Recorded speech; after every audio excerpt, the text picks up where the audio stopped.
ትግስት ታፈሰ ባላለው የመጣውት 600 ኪሎ ሜትር ነው። አገልጋይ ነኝ። ኢየሱስ ጌታ ነው። ኢየሱስ ጌታ ነው። ለኔ የተደረገው በጣም ከባድ ነው። ለኔ የተደረገው በጣም ከባድ ነው። ስመጣ ወደዚህ በሐዘን ነው የመጣሁት። በጣም ተስፋ ቆርጬ ነው የመጣሁት።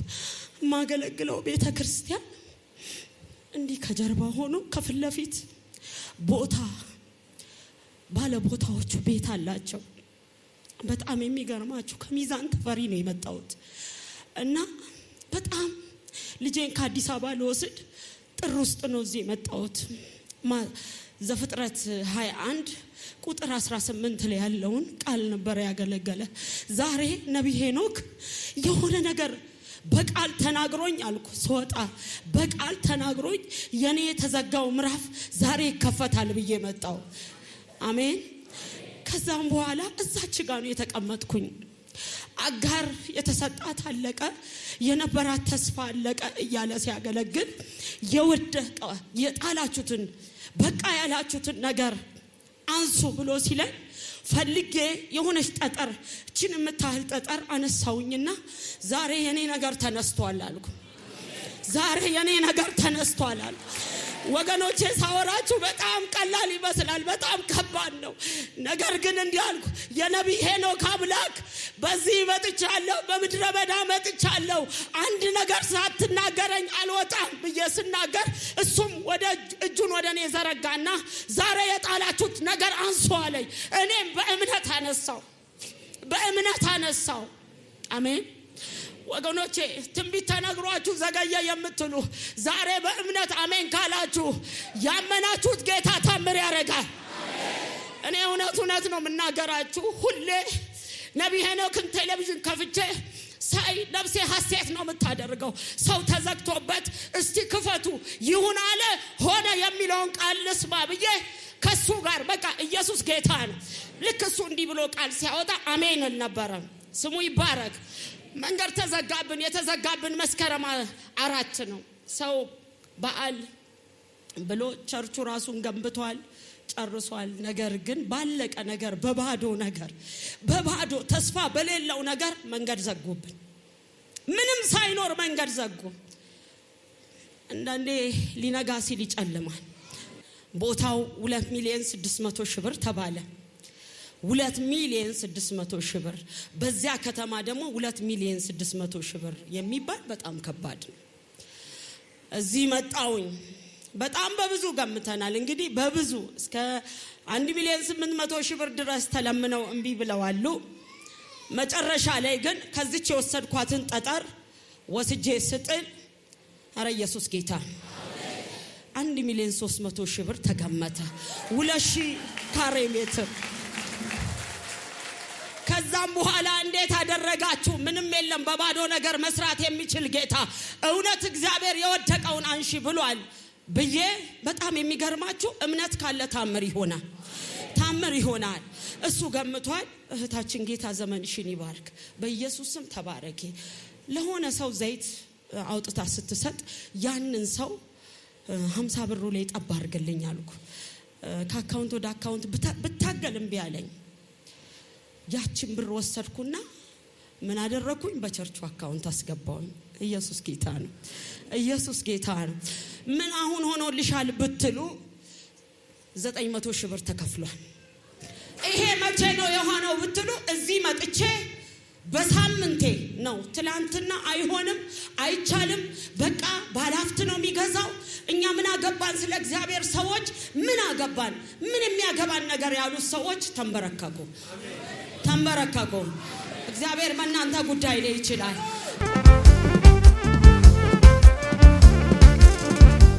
ስሜ ቢፍቱ ለሊሳ ይባላል። ከካሳንቺስ ነው የመጣሁት። እጄ ላይ የምታዩት ልጅ የ8 ወር ነፍሰ ጡር ሆኜ እዚህ መጥቼ ነበር። እዚህ ስመጣ ማለት በጣም ብዙ ነገር እጠቀማለሁ። በቃ ከራሴ ጋር አይደለም፣ ሰይጣን ነው እኔ ህይወት ላይ የሚኖረው ሰይጣን ነው። እና ጓደኛዬ ለምን እንደዚህ ትሆኛለሽ? ነብዬ ነው ጋር እኔ ወስድሻለሁ፣ አንቺ እዛ ነው ነዛ የምትወጪው፣ ልጁ ይወለዳል፣ በራስሽ ህይወት አቀልጂ፣ በውስጥሽ ያልሽው ነፍስ ነው እያለች ትመክረኛለች። እሺ በቃ እንሂድ ብያት የሆነ አርብ ቀን እዚህ መጣን። ከዛ እዚህ ጋር ቁጭ ብዬ አጋንንት ጮሆ ሲወጣ እኔም ነፍሰ ጡር ነበርኩ። ጮኩኝ ማለት ወጣልኝ እና እገላታለሁ፣ የእሷን ህይወት ነው የምፈልገው። እሱ ልጁም አይወለድም፣ እሷም አታርግም፣ ልጆቿን አታሳድግም፣ እኔ የእሷን ደም እጠጣለሁ እያለ ነብዬ ሄኖክ ጸልዮልኝ ነፃ ወጣሁ። ከዛ እዚህ ጋር ዘይት ሰጠኝ። የመጀመሪያ ልጄ እናቴ ጋር ነው ያለው። ገና ከወለድኩ 2 ወር ከ4 ዓመቴ ነው። የመጀመሪያ ልጄን ስወልድ በኦፕራሲዮን ነበር የወለድኩት። አንቺ እንዴት ነው በራስሽ ህይወት የምትቀልጂው? 2 ወር ከ4 ዓመት 2 ዓመት ከ4 ወር አንቺ እንዴት ነው በሰው በራስሽ ህይወት የምትቀልጂው? በዚህ ጊዜ እንዴት ታረግዣለሽ ምናምን። ዶክተሮቹ በጣም ጮሁብኝ። በዛ ላይ ልጅ ነሽ፣ ያን የኦፕራሲዮኑ ኢንፌክሽን ይፈርጣል፣ አልዳንም። አንደኛ ቁስል ሳይደንን ሌላ ቁስል ለምን ራስሽ ላይ ትጨምሪያለሽ? በዛ ላይ ሰው የለም አጠገብሽ፣ እንደዚህ ሱሰኛ ሆነሽ ለምንድን ነው እንደዚህ የምታረጊው ምናምን ዶክተሩ ጮኸብኝ። ከዚህ በሄድኩኝ በቀጠሮ ቀን ከዛ ለማንኛውም አልትራሳውንድ ተነሺ ብሎ አልትራሳውንድ ስነሳ የልጁ ኪሎ ጨምሯል። ስለዚህ አሁንም በኦፕራሲዮን ነው የምትወልጂው፣ ጥቁር አንበሳ ሂጂ አለኝ። ጥቁር አንበሳ ሲሄድ መውለዱን ትወልጃለሽ ግን ሰው አምጪ አለኝ። ሰው የለኝም ብቻዬን ነው የምኖረው አልኩት። አይ ሰው ካልመጣሽ እንግዲህ እንዳሆንሽኝ እኔ አልሰራሽም ብሎ ጥሎኝ ወጣ። ቀጥ ብዬ ስራ ቦታ ሄድኩኝ። አንድ አብራኝ ምሰራ ልጅ ስራው ይቀር ትውለድ ሂጂ አብረሻት ብለው አለቃዬ ፈቀደልኝና ሄድን። ስንሄድ ልጁን ነው የምናተርፈው፣ አንቺ ግን አተርፊም። ልጁ ሲተርፍ ማን ነው የሚያሳድገው? እናቴ ትወስደዋለች፣ ችግር የለውም ልጁን አድኑት እንጂ አልኩኝ። እኔ ጋር የነብይ ሄኖክ ቃል አለ፣ አትሞቺም፣ ልጅሽን ወልደሽ መተሽ እዚህ ትመሰክሪያለሽ ብሎ የሰጠኝ ዘይት እጅ አለ። እሺ አልኩትና ተቀባውኝ ዘይቱን። ከዛ ሰርጀሪ ክፍል ገባው። ጓደኛዬ ፈረመች፣ የመምጣው ይምጣ ብላ ፈረመች። መታሰርም ከሆነ እታሰራለሁ ብላ ማለት ነው። ከዛ ወለድኩኝና በጣም አመመኝ። ማለት ቁስሌ መትረፉን ተርፌያለሁ፣ ግን በጣም ነበር የተሰቃየሁት። የሚሄድበት ቦታ ስለነበረ በኦፕራሲዮን የወለደ ሰው 2 ቀን ነው እዛ ሆስፒታል የሚቆየው። በምጥ ሲወልዱ 6 ሰዓት፣ እኔ 2 ቀን አይደለም 15 ቀን እዛ ቆየሁ። የሰጠኝን ዘይት ተቀብቼ ነው የገባሁት። በቦርሳ ይዞ ነው የምሄደውና ከዛ በኋላ ግን እዚህ መጥቼ ከሄድኩ በኋላ የማደርገውን ነገር አንድ ነገር አድርጌ አላውቅም። ሱስ ይገለኛል አያለሁ። ቢፍቱ እንደዚህ እኮ አይደለም እንደዚህ ነው ምናምን እባላለሁ ጓደኞቼ። እዚህ ከመምጣትሽ በፊት ምን ሱስ ነበርሽ? አጭሳለሁ፣ ቅማለሁ፣ ጠጣለሁ፣ አሽሽ እጠቀማለሁ። የማልጠቀመው ነገር የለም። ማስቲሽ ብቻ ነው የማልስበው፣ ምክንያቱም ጎዳና ስለማኖር ማስቲሽ አልስብም። ያን ቀን ዓርብ ዕለት ሁሉንም ነገር አቁሜያለሁ። በአንድ ቀን ቆመ? አዎ፣ እሞት ይሁን እሞታለሁ። ጓደኞቼ ይመጣሉ፣ አንቺ ግን እንዴት ነው በአንድ ቀን እንደዚህ የምትሆኚው? አይተሻል ራስሽን እንዴት እንዳሆንሽ? ምን ሆንኩኝ? አማረብኝ እንጂ እላችኋለሁ። ከስተሻል እኮ ምናምን ሱስ እየተጠቀምኩም አልከሳውም እላችኋለሁ። ከዛ ደባል ሆኛት መኖራት ልጅ ቢፍቱ ግን ከወለድሽ በኋላ የት ነው የምትኖሪ አለች። ከዛ በኋላ ተመልሼ ወደዛ መምጣት አልፈለኩም። ሰርጀሪው ከተሰራው የመጨረሻ 15ኛ ቀን ከዚህ በኋላ ምንም ላረግልሽ አልችልም ሲለኝ ምተኛበት አልጋ ላይ ነብይ ሄኖክን ኦይልና ደፋውበት። ከዛ መጣ። ሶሻል ወርከሯ ትፈልግሻለች አለኝ። ከዛ ሶሻል ወርከሯ መጣች። ምንድነው ጉዳይሽ ምናምን ብላ ስትነግረኝ እንደዚህ ነው ብዬ አልኳት። ማዘር ትሬዛ የሚባል ድርጅት አስገባች።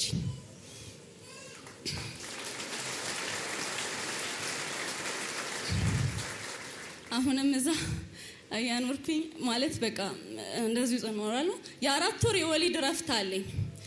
ከዛ በኋላ ልጄን አስቀምጬ የምሰራበት ምናምን ደግሞ አሁንም አሳሰበኝ። እዛ ደግሞ እንደፈለጋችሁ መስራት ምናምን የለም ቁጭ ማለት ነው። እንትን ውስጥ በሷ በፈለገሽ ጊዜ ታስወጣለች። ከዛ አሁንም የዛ ሶሻል ወርከር ምንድነው እንዴት ነው እንደዚህ ምናምን ስትለኝ ሁሉን ነገር ነገርኳት። እዚህ መጥቼ ስለሆነልኝ ነገር ስለሱሴ ምንም ስነግራት አሁንም የሙስሊሞች ድርጅት ወንድም ካሊድ ፋውንዴሽን እዛ አስገባች። ማለት ሙሉ ዋስትናዋን እሷ ወስዳ ማለት ነው። እዛ ስገባ እዛ የሚሰራ ሰው ነው የሚፈልጉት። ለልጄ ዴኬር ብቻ ከፍዬ እኔ ስራዬን እየገባሁ እወጣለሁ ማለት ነው። ይሄ ሁሉ የሆነልኝ ደግሞ በዘይቱ ነው። ከሱስ ነፃ ወጥቻለሁ። መስገን ጌታ ይባል። ቤትሽበት በቃ ሞገስሽ በር ይከፍታል። አሜን።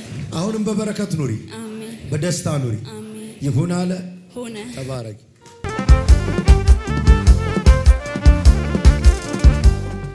ስሜ ትዕግስት እባላለሁ። የመጣሁት ለመጀመሪያ ጊዜ የዛሬ 2 ዓመት ነው። እዚህ ከአረብ ሀገር መጥቻለሁ ብዬ እዚህ መጥቼ ነቢዩን በቲቪ ነበር የሚያውቀው። በአይኔ ማይቼ ጸልዮልኝ ከባሌ ጋር እዚህ መጥቼ ውለዱ ክበዱ ምናምን ብሎ መርቆን ሸኘኝ። ከዛ በኋላ ደግሞ የዛሬ ዓመት ተመልሼ የመጣሁ ድጋሜ። ኢየሱስ ጌታ ነው። የማሳፍር አምላክ። አሁን እዚህ ጋር ሲቆም ምናልባት እኔ ሊፈራ እችላለሁ፣ ግን የተደረገለት ሰው አይፈራም። በኢየሱስ ክርስቶስ ባረከኝ። ይኸው ምስጋና ነዶ ይዤ ተሸክሜ ቆማለሁ በእግዚአብሔር ፊት። ሃሌሉያ። ጀመራ ጊዜ መጣው ጸለየልኝ። እዚህ ጋር ከባለቤት ከዚህ ወጥን ጋብዤ መጥቼ ባቢዮንክ በጣም እንወዳለሁ አልብሼ ከዛ ከቤታችሁ የምትበሉ አጠፋ ለሰዎች ትረፉ ውለዱ ክበዱ ለአንድም ቀን አይቸገራቸው ብሎ ሁለታችን እጅ ይዞ ጸለይልኝ ነው ወደ ቤት ሄድኩ። ከዛ እንደመጣው ቶሎ መውለድ ፈልግ ነበረ። በተደጋጋሚ ቶሎ መውለድ አልቻልኩም ነበር። እንደኔ እንደፈለኩበት ቶሎ መውለድ ፈልግ ነበር። በተደጋጋሚ መጣብኝ ነበር።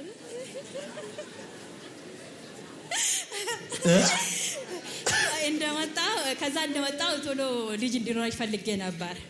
ግን ቶሎ እኔ እንደፈለኩ በፍጥነት አልሆነምና ከ9 ወር በፊት አይ በቃ ሚራክል ቤቢ። ከዛ የዛሬ ዓመት መጣው እዚህ። የዛሬ ዓመት ክረምት አካባቢ ነበር፣ ወሩን በትክክል አላውቅም። መጣውኝና እዚህ እግዚአብሔር ሰው ጸልዮልኝ ለሁሉም ጸልዮ ከዛ በኋላ ዘይት ሌሎቹ እየወሰዱ ነበር። እኔ ግን ድል አላገኘም፣ መግዛት አልቻልኩም ነበር። ከዛ በኋላ አንድ እህት ከዛ ጋር ለተወሰጠው አይቼ እኔም እጄና እንደዚህ አረኩባት። ከዛ እጄ ላይ ረጨችኝ። ተደብቄ ሰው እንዳያየኝ እዚህ ወደን ተቀባውና ወደ ቤት ሄድኩኝ። ተመልሼ መጣሁ በሳምንቱ። ከዛ በኋላ ያን ቀንም ዘይቱን ይፈልግ ወስድ ነበር ግን አልቻልኩምና በዚህ ጋር ነበር የወጣሁት። በዚህ ጋር ወጣሁኝና ክረምት ነበር እየዘነበ ነበር። እዛ ጋር ድንጋይ ያነሳው የሆነ ድንጋይ እዛች ጋር አነሳውና ሄድኩኝ። ከዛ በኋላ ይዤ ሄድኩኝና በሳምንቱ ያንን ድንጋይ አስቀመጥኩት። በሳምንቱ ሌሎች ቶቼ 2 ጓደኛሞች ነበሩ። ውሰደኝ እዛ የኛን ምስክርነት አይቶ እዛ ውሰደን አሉኝ። ይዤ መጣሁ። እነሱ ዘይት ገዙ። ያንን ዘይት ያቺ ጓደኛዬ ሰጠችኝ ቀጥታ። ያንን ድንጋይ ዘይት ውስጥ ብርጭቆ ውስጥ ቀዳውኝና ድንጋዩን በውስጥ አረኩኝና ምክንያቱም ጥያቄ ነበረኝ። ለምንድን ነው የቆየው ይሄን ያለ ሰው በቃ ለምን አላረገዝኩም ነው አሁን ለምን አላረገዝኩም እና ከዛ በኋላ እሱም ደግሞ አንዳንድ ጥያቄ ያነሳልኝ ነበረ። ስጋት አለኝ ታውቃላችሁ፣ የአረብ ሀገር ሴቶች በብዙ ጊዜ ጨንገፋ ስጋት ስላለብኝ በጣም በውስጥ እጨነቃለሁ፣ ግን አልናገርም፣ እጸልያለሁ። ከዛ በኋላ እሷ ስትሰጠኝ ያንን ድንጋይ አነሳውና በዘይቱ ውስጥ ጨመርኩኝ። እንዲህ ያረኩኝና መቼም ድንጋይ አይዋጥም፣ ዘይቱን ጠጣው። ዋናው እሱ ጋር ነው። ዋናው ውስጥ የገባ ነው። ሁለቱም ከዚህ ነው የሄደው። ከዛው ጠጣውኝና የቀረውን ወደ ተቀባው ይሁን አለ ሆነ የሚለውን ቃል ከዚህ ይዤ መጥቼ ወደ ቤት ሄድኩኝና አልጋ አናት ላይ ለጥፌው ነበረ። ከዛ እሱን ሄድኩኝና ይሁን አለ ሆነ። ከዚህ በኋላ ነቀፌታዬ ይወገዳል በኢየሱስ ስም አልኩኝ። ተንበርክኬ ጌታ ሆይ በዚህ ሰበብ ደግሞ እዛ መከራዬን አይቼ መጥቻለሁ። ከዚህ በፊት መስክራለሁ። እዛም የደረሰብኝ እንዴት እግዚአብሔር እዚህ እንዳደረሰኝ መስክሬ ነበረ። በብዙዎቻችሁ የምታውቁን ከሆነ ምናልባት ተለውጭባችሁ ይሆናል። አሁን ኢየሱስ ጌታ ነው። ከዛ በኋላ እሱን ይሁን አለ ሆነ የሚለውን ቃል ነካካውኝና እዚህ ጋር ወደም ቀባው። ልቤ ነካ፣ ጭንቅላቴ ላይ ጫንኩ። ይሁን አለ ሆነ። ከዚህ በኋላ ጨንገፌታዬ ነቀፌታዬ ይወገዳል በኢየሱስ ስም። እግዚአብሔርን እጄ ሁለታችን እጅ ይዞ ጸልዮናል። እሱ የእግዚአብሔር ሰው ከሆነ እኔ በምንም ታምር በቃ ምንም ነገር አላጣም አልኩኝ። ጸለኩ፣ ዝም አልኩኝ። ከዛ በኋላ እሱ ሲጠይቀኝ ለምንድን ነው ምናምን ብሎ ሲጠይቀኝ ታዲያ ሌላ ሰዎች እስከ 20 ዓመት ራሱ ይቆያሉ። ዓመት ባልሆነ ጊዜ ውስጥ ደግሞ እግዚአብሔር ደግሞ ይችላል ብዬ ዝም አልኩኝ።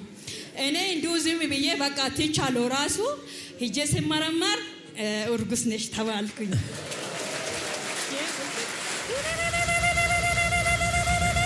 ምስጋና ይገባል ለሁሉ ለእግዚአብሔር።